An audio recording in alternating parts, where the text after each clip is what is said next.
Hello students, देखिए आज जो है एटॉमिक स्ट्रक्चर का अगला पार्ट हम लोग देखते हैं। कल हम लोग चले थे जो ऑफ पावर प्रिंसिपल के अकॉर्डिंग जो हम लोग लिखते हैं इलेक्ट्रॉनिक कॉन्फ़िगरेशन वो इसके अलावा जो संयोजी इलेक्ट्रॉन है यानी वैलेंस इलेक्ट्रॉन उसको कैसे फाइंड किया जाता है ये भी हम लोग देख लिए थे। आज हम लोग चलते हैं संयोजकता के बारे में यानी वैलेंसी के बारे में। देखिए वैलेंसी बिना वैलेंस इलेक्ट्रॉन का नहीं निकाला जा सकता और वैलेंस इलेक्ट्रॉन बिना इलेक्ट्रॉनिक कॉन्फ़िगरेशन का नहीं निकाला जा सकता और इलेक्ट्रॉनिक कॉन्फ़िगरेशन बिना एटॉमिक नंबर का नहीं निकाला जा सकता। तो ये सब एक दूसरे से रिलेटेड है। अगर एक भी चीज आप बीच का नहीं जानते हैं तो आप अगला वाला फाइंड नहीं कर सकते। मींस नंबर ऑफ इलेक्ट्रॉन से जितना होता है एटॉमिक नंबर है, एटॉमिक नंबर से इलेक्ट्रॉनिक कॉन्फ़िगरेशन का इस्तेमाल करके वैलेंसी और वैलेंस इलेक्ट्रॉन और वैलेंस इलेक्ट्रॉन का इस्तेमाल करके वैलेंसी। आज हम चलते हैं कि वैलेंसी कैसे फाइंड किया जाता है। लेकिन इसको जानने से पहले थोड़ा सा हम लोग देख लेते हैं कि आखिर वैलेंसी होता क्या है।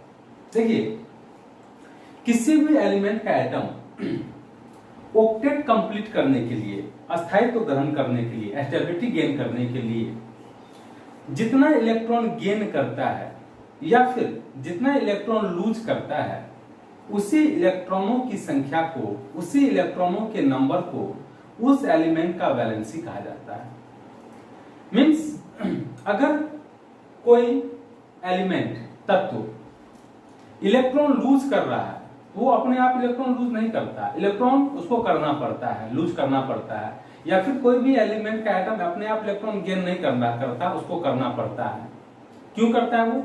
तो स्टेबिलिटी गेन करने के लिए। आपको पता होना चाहिए कोई भी जो न्यूट्रल एटम है, उदासीन परमाणु है, वो जब इलेक्ट्रॉन गेन करता है या इलेक्ट्रॉन लूज करता है तो उसके बाद वो आयन में कन्वर्ट हो जाता है।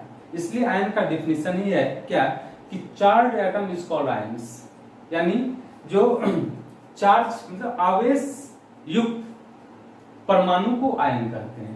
Charge atom is called ion, यानी चार्ज कब आता है किसी भी एटम पे? जब वो इलेक्ट्रॉन लूज करता है या फिर जब वो इलेक्ट्रॉन गेन करता है। वो इलेक्ट्रॉन लूज या गेन कब करता है? जब वो स्टेबिलिटी गेन करना चाहता है। यानी कोई भी एटम स्टेबिलिटी गेन करने के लिए ही इलेक्ट्रॉन लूज करता है या इलेक्ट्रॉन गेन करता है। और यही कारण है कि कोई भी आयन हमेशा स्टेबल होता है।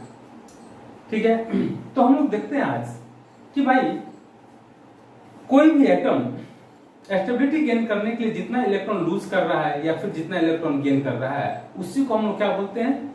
उसका वैलेंसी यानी संयोजकता कहते हैं। लेकिन निकालेंगे कैसे, फाइंड कैसे करेंगे? तो देखिए वैलेंसी निकालने के लिए वैलेंस इलेक्ट्रॉन की जरूरत होगी।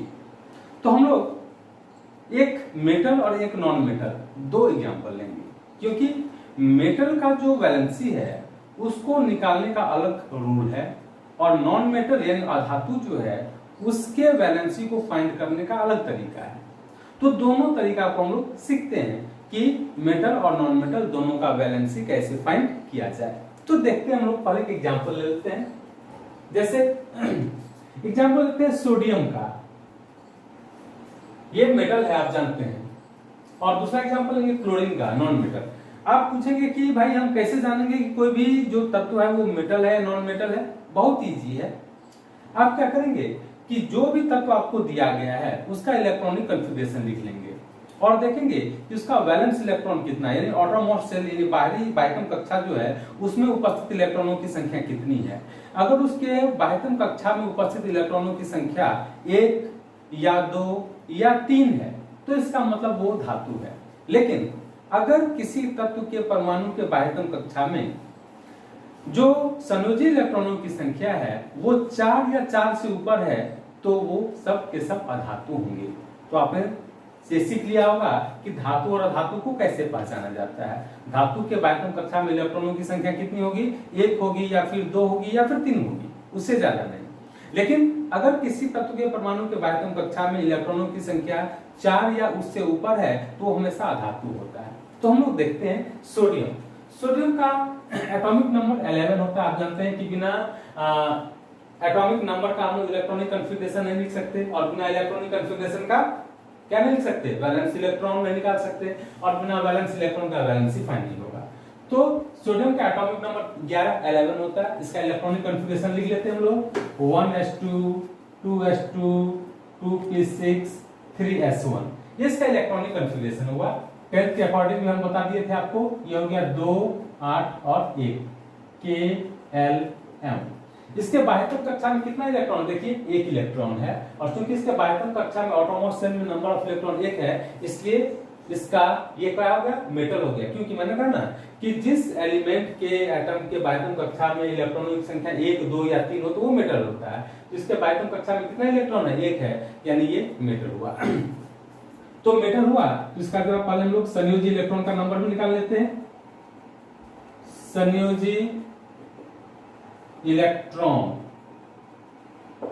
की संख्या बराबर कितना होगा, तो बराबर हो जाएगा 1।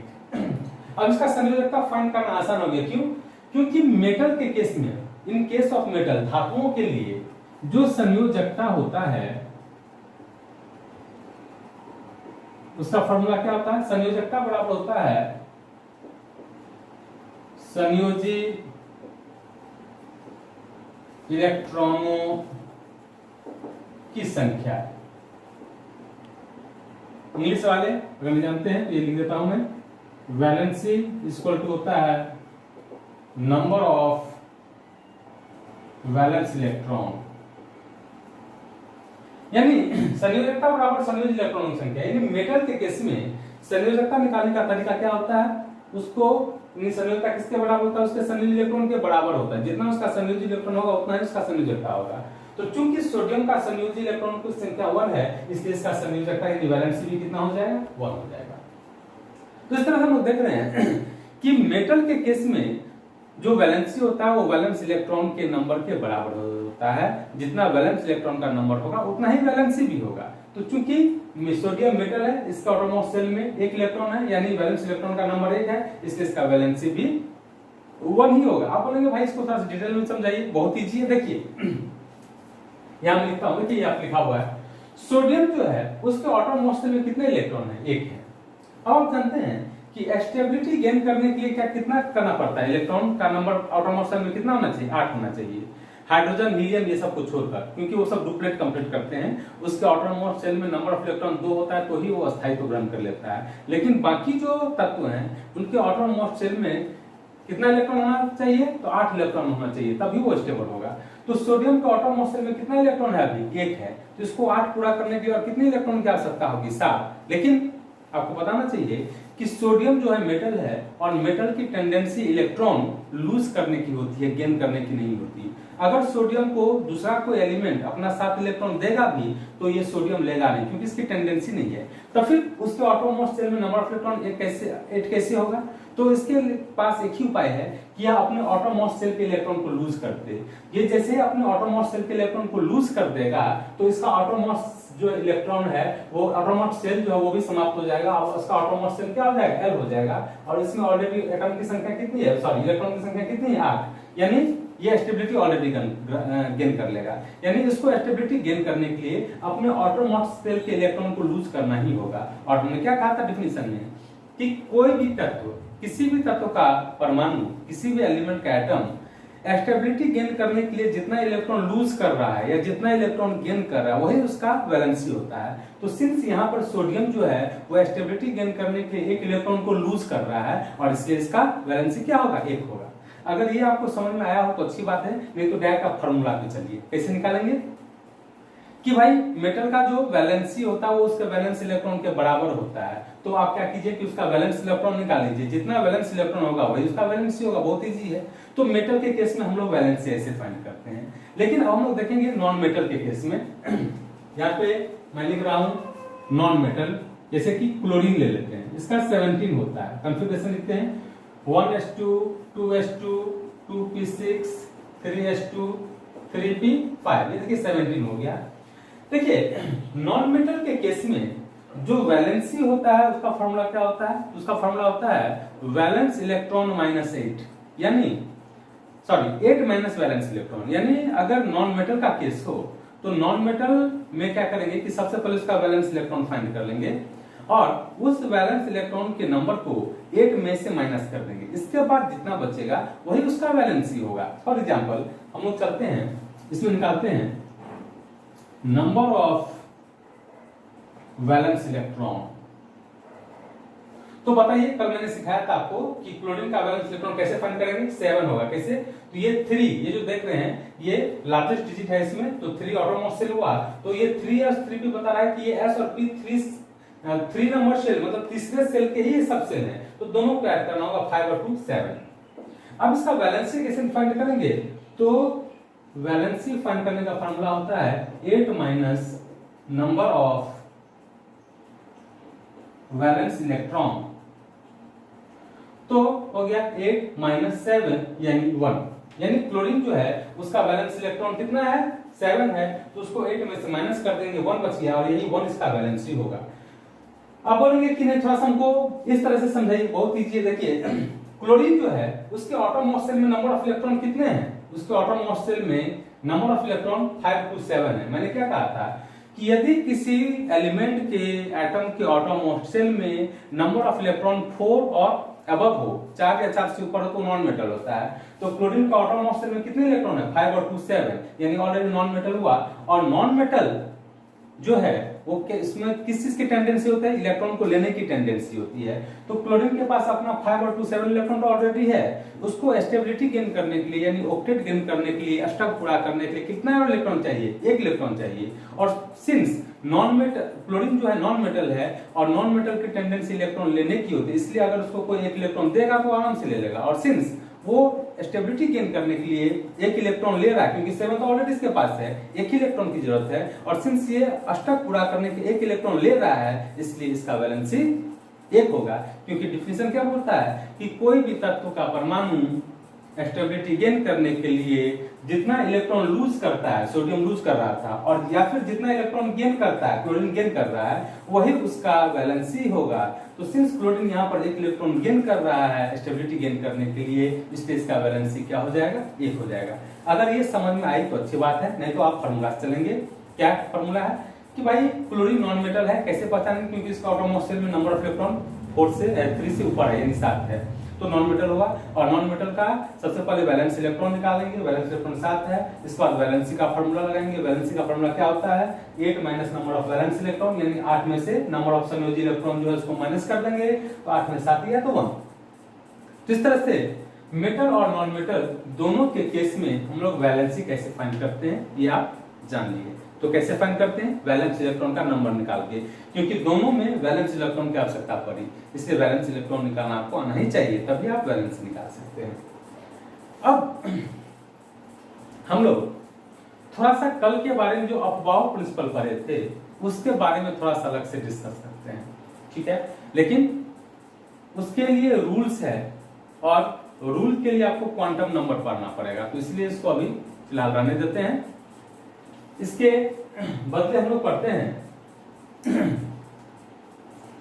आपका पॉली का एक्सक्लूजन प्रिंसिपल पढ़ने के लिए भी क्वांटम नंबर चाहिए। एक सिर्फ बच गया है हुन्स रूल, उसको हुन्स रूल को देख लेते हैं। हुन्स रूल देखने के बाद फिर हम लोग चलते हैं आगे। हुन्स रूल देखिए, हुन्स रूल क्या बोलता है? हुन्स रूल बोलता है कि किसी भी एलिमेंट के एटम के शेल में जो सब सेल होते हैं उस सब सेल के ऑर्बिटल्स में इलेक्ट्रॉन एक एक करके एंट्री करेगा, और जब वो एक एक करके सारे ऑर्बिटल में चला जाएगा उसके बाद अगर इलेक्ट्रॉन बचता है तो उसका पेयरिंग, यानी पेयर मतलब 2 का जो पेयर बनता है वो पेयरिंग होना, जोड़ा बनना आरंभ होगा। इस एग्जांपल के लिए हम देखते हैं किसी का एग्जांपल ले लेते हैं। सपोज कीजिए कि सोडियम का ही एग्जांपल ले लेते हैं। 11 1s2 2s2 2p6 3s1। ये देखिए इलेक्ट्रॉनिक कॉन्फ़िगरेशन भी 2 तरह का होता है। एक तो ये sp-df वाला, और एक और भी होता है जिसको हम लोग ऑर्बिटल थ्योरी भी बोलते हैं। ये देखिए कैसे लिखा जाता है इसको। 1s 2s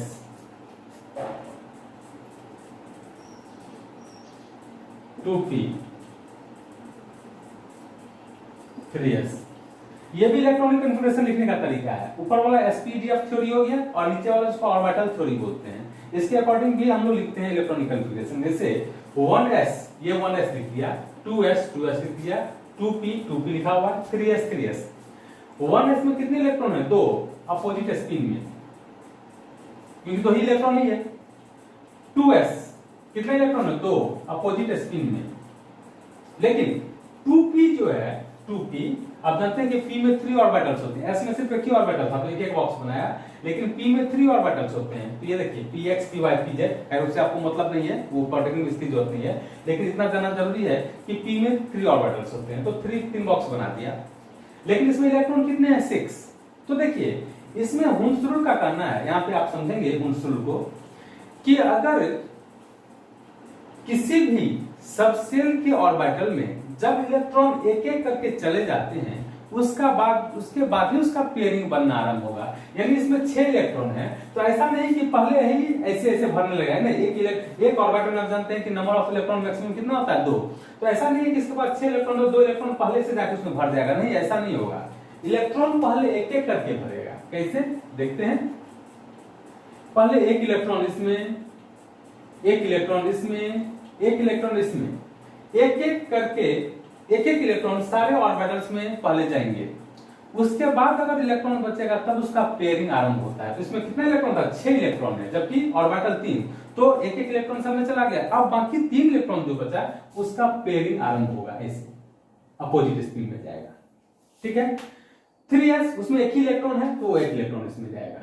यानी कहने का मतलब है हुंस रूल था कि किसी भी एलिमेंट के एटम के सेल में उपस्थित सबसेल के ऑर्बिटल्स में इलेक्ट्रॉन पहले एक एक करके प्रवेश करते हैं और उसके बाद उसका पेयरिंग आरंभ होता है, यानी जोड़ा बनना आरंभ होता है। यानी जैसे कि 2p में आपने देखा कि 3 ऑर्बिटल से इलेक्ट्रॉन 6 था, तो इलेक्ट्रॉन पहले एक एक करके तीनों में गया और जब तीनों में एक एक इलेक्ट्रॉन चला गया उसके बाद जो बाकी 3 इलेक्ट्रॉन था वो फिर दोबारा अपोजिट स्पिन में गया। यानी इस तरह से उसका पेयरिंग बनना आरंभ हुआ। तो इसी को हम लोग बोलते हैं हुंस रूल।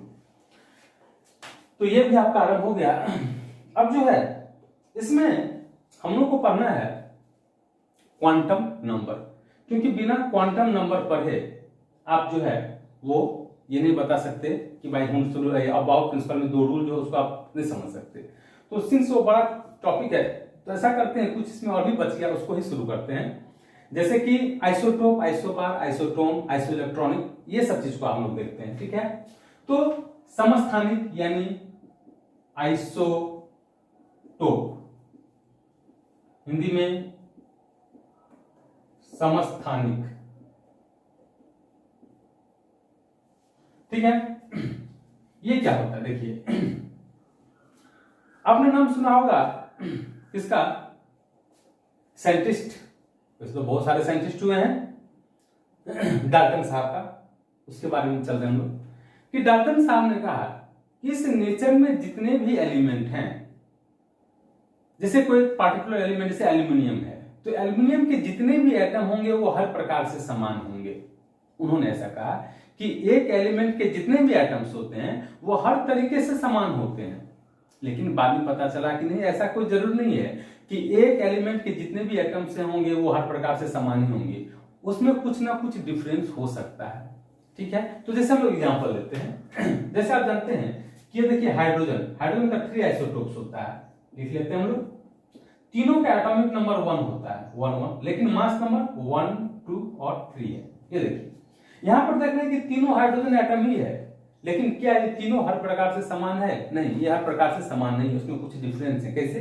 तो एटॉमिक नंबर तो सबका समान है लेकिन मास नंबर अलग अलग है। इसका 1 है, इसका 2 है, इसका 3। तो इसका मतलब ये हाइड्रोजन को जो तीनों एटम देख रहे हैं वो हर प्रकार से समान है, कुछ ना कुछ उसमें डिफरेंस है कि नहीं? एटॉमिक नंबर से, लेकिन मास नंबर तो सबका अलग है, तो हर प्रकार से समान कैसे हुआ? नहीं हुआ, जबकि एलिमेंट एक ही हाइड्रोजन। तो पहले ये मान्यता थी कि एक एलिमेंट के सारे एटम्स हर प्रकार से समान होंगे, लेकिन बाद में पता चला कि नहीं, कोई जरूर नहीं है कि एक एटम के सारे, एक एलिमेंट के सारे एटम समान हो सकता है कि उसमें कुछ ना कुछ डिफरेंस हो। तो ये जो एक ही एलिमेंट के अलग अलग परमाणु होते हैं, एक ही एलिमेंट के वैसे परमाणु जिनके परमाणु संख्या तो समान होते हैं परंतु द्रव्यमान संख्या भिन्न भिन्न होते हैं आइसोटोप कहलाते हैं एक दूसरे के। Means the atoms of same element having same atomic number but different mass number are called isotopes of one another। एक ही तत्व के वो भिन्न भिन्न परमाणु जिनके परमाणु संख्या समान परंतु द्रव्यमान संख्या भिन्न भिन्न होते हैं क्या कहलाते हैं? आइसोटोप कहलाते हैं। और आपको पता होना चाहिए कि हाइड्रोजन का तीनों आइसोटोप जो है उसका अलग अलग नाम है। इसको बोलते हैं प्रोटियम, इसको ड्यूटेरियम और इसको ट्राइटियम।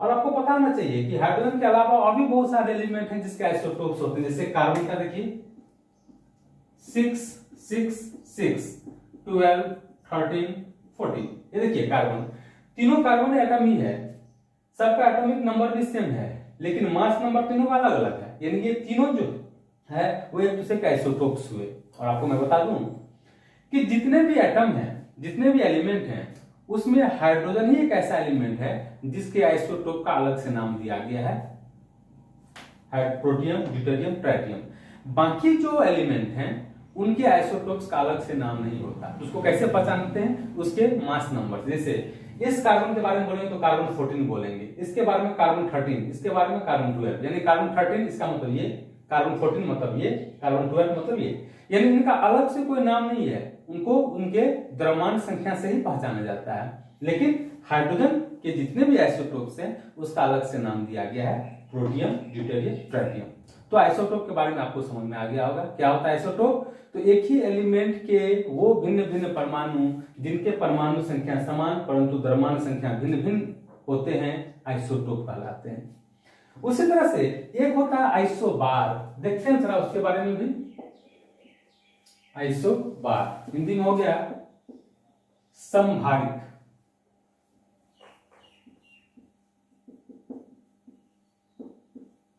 समभारित यानी समभारित मतलब क्या होता है? समान भार वाला। समभारित तो समान भार वाला यानी आइसोबार। डाल्टन साहब बताए थे कि अलग अलग तत्व के परमाणु हर प्रकार से भिन्न होंगे। आप सोच भी सकते हैं कि सोना यानी गोल्ड का परमाणु जो है वो एल्युमिनियम के परमाणु जैसा कैसे हो सकता है? वो गोल्ड है, ये एल्युमिनियम है। तो उनका कहना था कि अलग अलग तत्व के परमाणु हर प्रकार से एक दूसरे से भिन्न होते हैं। लोहा एल्युमिनियम में किसी तरह की समानता नहीं हो सकती। लेकिन बाद में देखा गया कि नहीं, ऐसा कोई जरूरी नहीं है। अलग अलग तत्व के परमाणु में भी कुछ ना कुछ सिमिलरिटी हो सकता है। जैसे हम लोग एग्जांपल लेते हैं, देखते हैं। जैसे नाइट्रोजन 7, 14 एंड कार्बन 6, 14। ये देखिए कार्बन का ये 14 आइसोटोप ले लिया है। यहां पे देख लीजिए दोनों अलग अलग एलिमेंट है, एक नाइट्रोजन है एक कार्बन है। लेकिन क्या वो दोनों बिल्कुल एक दूसरे से डिफरेंट है? नहीं, उसमें कुछ ना कुछ सिमिलरिटी है। कैसे? तो दोनों का मास नंबर समान है। जबकि डाल्टन क्या बोले थे कि अलग अलग तत्वों के परमाणु हर प्रकार से भिन्न होंगे, उसमें किसी तरह की समानता नहीं हो सकती। लेकिन ऐसा नहीं है। बाद में देखा गया कि अलग अलग तत्वों के परमाणुओं में भी कुछ समानता हो सकती है और ऐसे परमाणु को एक दूसरे का समभारित कहेंगे। Means atoms of different elements having same mass number but different atomic number are called isobars of one another। यानी अलग अलग तत्वों के वैसे परमाणु, अलग अलग तत्वों के वैसे परमाणु जिनके परमाणु संख्या डिफरेंट परंतु द्रव्यमान संख्या समान हो, क्या कहलाएंगे? समभारित कहलाते हैं एक दूसरे के। ये देख लीजिए आप, नाइट्रोजन और कार्बन 14 इसका एग्जांपल हो। और देखते हम लोग आइसोटोन के बारे में देखते हैं। आइसोटोन हिंदी में समन्यूट्रॉनिक, न्यूट्रॉनिक, समभारिक, न्यूट्रॉनिक, समभारिक। देखिए ये सम न्यूट्रॉनिक नाम, ये सम न्यूट्रॉनिक समान न्यूट्रॉन वाला आइसोटोन यानी अलग अलग तत्वों के वैसे परमाणु जिनमें न्यूट्रॉनों की संख्या समान होती है, सम न्यूट्रॉनिक कहलाते हैं। जैसे एग्जांपल हम लोग लेते हैं नाइट्रोजन का ही, नाइट्रोजन 7, 14 एंड कार्बन 6 और 13। कार्बन का जो 13 समस्थानिक था वो ले लिया है, और ये नाइट्रोजन है। दोनों में नंबर ऑफ न्यूट्रॉन हम लोग निकालते हैं। नंबर ऑफ न्यूट्रॉन क्या होता है, बताया था आपको, mass number minus atomic number. तो 14 माइनस 7 कितना हो गया, 7। तो नाइट्रोजन में जो न्यूट्रॉन का नंबर है वो कितना है, 7। और थोड़ा सा कार्बन में भी निकाल लेते हैं हम लोग।